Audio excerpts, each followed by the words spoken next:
श्रीमद् भगवत गीता का तीसरा अध्याय सारांश। श्रीमद् भगवत गीता का तीसरा अध्याय, जिसे कर्म योग कहा जाता है, जीवन में कर्म के महत्व को प्रतिपादित करता है।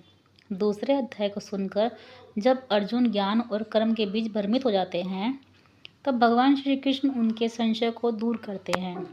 श्री कृष्ण समझाते हैं कि संसार में कोई भी मनुष्य एक क्षण के लिए भी बिना कर्म के नहीं रह सकता, क्योंकि प्रकृति के गुण हर किसी को कार्य करने के लिए विवश करते हैं। इसलिए कर्मों से भागना या उनका त्याग करना समाधान नहीं है। वे अर्जुन को निष्काम कर्म का मार्ग दिखाते हैं, जिसका अर्थ है फल की इच्छा या आसक्ति के बिना अपने कर्तव्यों को पूरा करना।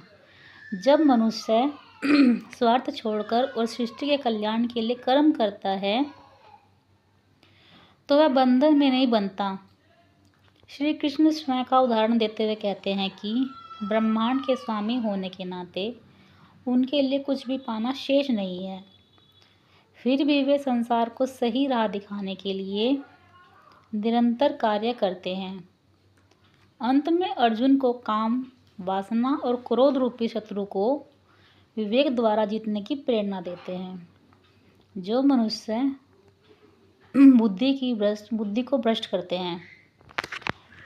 इस अध्याय में श्री कृष्ण अर्जुन को कार्य करने के लिए प्रेरित करते हैं और मनुष्य के क्रोध, वासना और काम रूपी बुराइयों को नष्ट करने के लिए कह रहे हैं। धन्यवाद।